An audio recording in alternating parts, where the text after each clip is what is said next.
Since the premiere of The Acolyte, I have learned a number of different things. 1, I'm apparently a conservative old white man. 2, R2-D2 is a lesbian. And 3, Star Wars is effectively dead. Hi y'all, SnarkyJay cosplay here. The Acolyte supposedly reached viewership numbers of 4.8 million viewers in a single day, making it the biggest premiere on Disney Plus in the year 2024. Of course, all of these numbers are literally according to only Disney, and that's not a joke. We actually don't have any real viewership numbers other than what's been reported by Disney. Interesting. Before The Acolyte, the most recent Disney Plus Star Wars series was Ahsoka, and we never got first-day viewership numbers from Disney about this. So why is Disney trying so hard to put The Acolyte on a pedestal and make it seem like it's the best thing since sliced bread? Probably because just within 2 episodes, the series and its showrunner have managed to leave a stain on the legacy of Star Wars that not even Billy Mays and a whole ton of OxyClean could get out.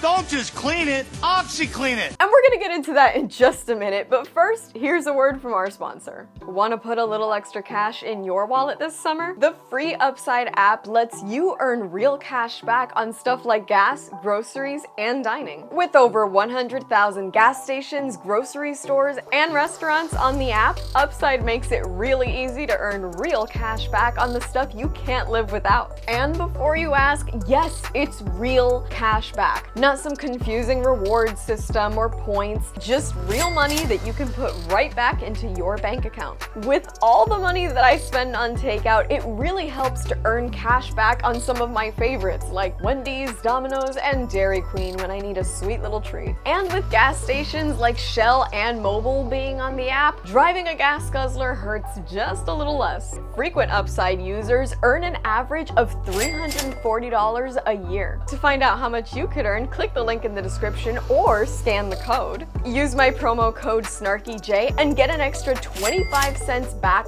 per gallon on your first tank of gas. Then claim an offer for whatever you're buying, pay as you normally would, and follow the steps in the app to get paid. It's that easy, and people can earn 3 times more cash back with Upside than with any other program, including loyalty programs and credit card rewards. Top Upside earners are making as much as $300 a month. $1 million cash back is being earned by Upside users every week. To get your slice of the pie, download the app and use code SnarkyJay to get an extra 25 cents back per gallon on your first tank of gas. Though Rotten Tomatoes critic reviews of The Acolyte give it a near-perfect 91%, audience scores are a lot more realistic, so to speak, giving it a still generous, in my opinion, 29%. Twitter warriors and the SJW squad in YouTube comment sections and articles around the internet have taken up arms to defend The Acolyte, claiming that it's angry right-wing critics that have destroyed the show's credibility, that they've review-bombed it on Rotten Tomatoes and YouTube. Let's think about that for a second. I am not a right-wing critic, and I'm definitely not the Star Wars fan that Disney likes to blame for every failure. The older white man who hates diversity, hates women, looks a lot like Emperor Palpatine, and therefore cannot cope with Disney's new, diverse, beautiful content.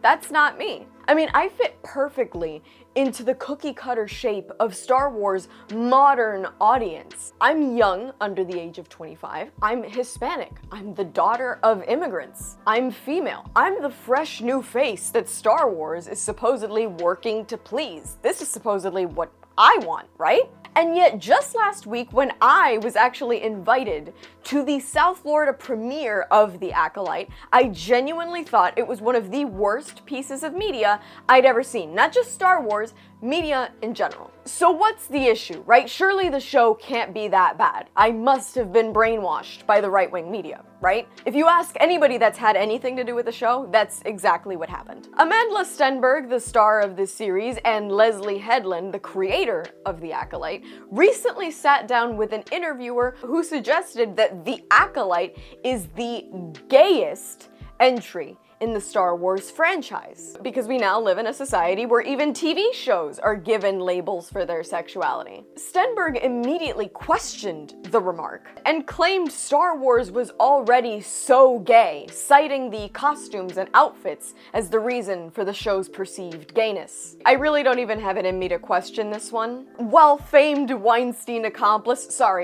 show creator Leslie Headland, who happened to be Harvey Weinstein's assistant for a number of years and most definitely had nothing to do with any of the atrocities he committed against women who worked for him, she brought up the clear gayness of robot assistant C-3PO and brought up the fact that she feels it's canon that R2-D2 is a lesbian. C-3PO, a robot assistant with no genitalia and no romantic connections. And R2-D2, a genderless screaming trash can who also lacks visible genitalia. They are both clearly members of the LGBTQ community because Leslie Headland says so. Because this is obviously part of her priority. And I'm not even making this up for clicks or for outrage. The fact of the matter is that when interviewed, Headland has said that there is no way her work is not going to be marked by her experience as a queer person. And clearly, if you took offense to any of the things that I just said, it's because you're a homophobe and not because it is incredibly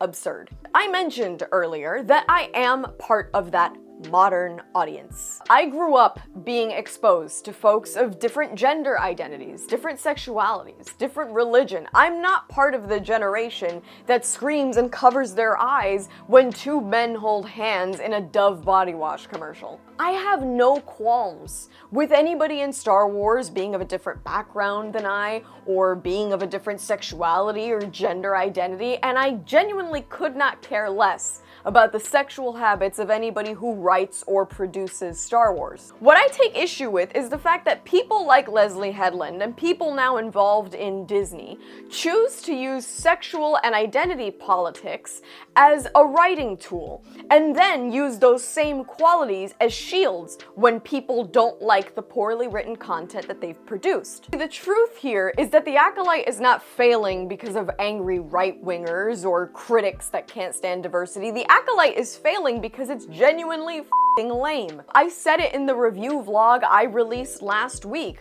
While my friends were genuinely more optimistic than I was about the show's future, the truth of the matter is that I gave the show an absolutely dismal review that I felt it earned. It wasn't because I felt attacked by Leslie Headland's queerness and I felt it coming through the screen and ruining my sacred Star Wars. It's because the show sucked. The first 2 episodes were totally lackluster. They looked low budget, the writing was absolutely terrible, the scenes were predictable, and there were levels of nonsense committed by characters in the show that felt borderline Book of Boba Fett-ish for me. The first 2 episodes of The Acolyte were completely detached from the realm of any quality Star Wars content that I'd ever seen, and that's why it got the terrible review from me that it got, and I can imagine that the same is true for all the other people dropping reviews on Rotten Tomatoes. And also, spoiler alert, the fact that the show is a completely full of bait and switch.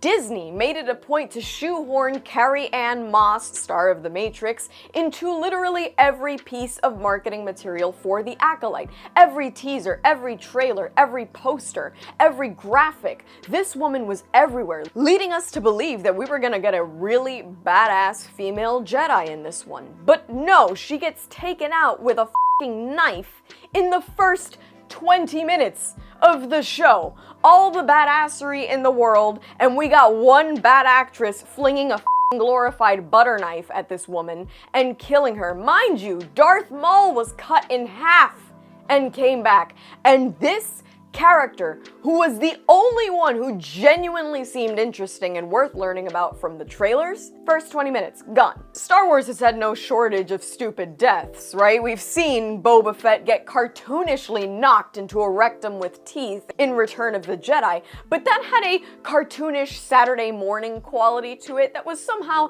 lovable and laughable, even as somebody who really likes Boba Fett.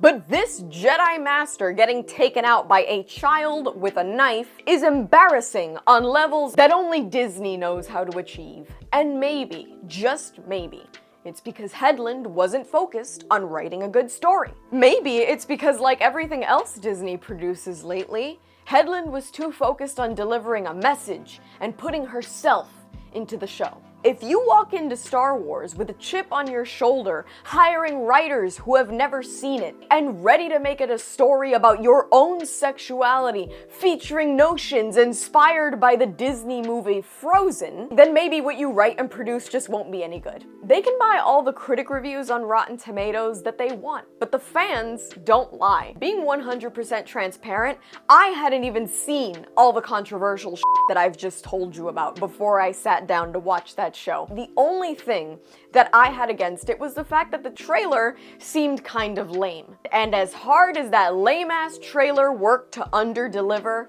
the series somehow worked even f***ing harder. That's the truth about The Acolyte. No amount of misplaced right-wing vitriol could ever destroy Star Wars, especially if they're working to serve a modern audience that definitely exists and has a market for this sort of thing, right? What could, will, and is killing Star Wars, and every other Disney-owned IP, is the fact that everybody is walking into the writer's room with a chip on their shoulder and something to prove. They want to say something about themselves, rather than sharing a good story for us to watch. The Acolyte is not being destroyed by right-wingers who don't like the diversity or anything like that. The Acolyte is being destroyed because it genuinely f***ing sucks, and it 100% deserves all the backlash that it's getting. And that's all from me. I've been SnarkyJay. Thank you so much for watching. Please don't forget to like and subscribe. For more SnarkyJay, be sure to catch me on Twitch every Tuesday and Thursday from 6 to 8 p.m. EST. You can also check out my Instagram, and if you'd like to support me, this channel, and my content creation, do check out and consider subscribing to my Patreon for exclusive photo shoot sets and content. I will add links to all of these in the description below. And let me know your thoughts on The Acolyte's disastrous premiere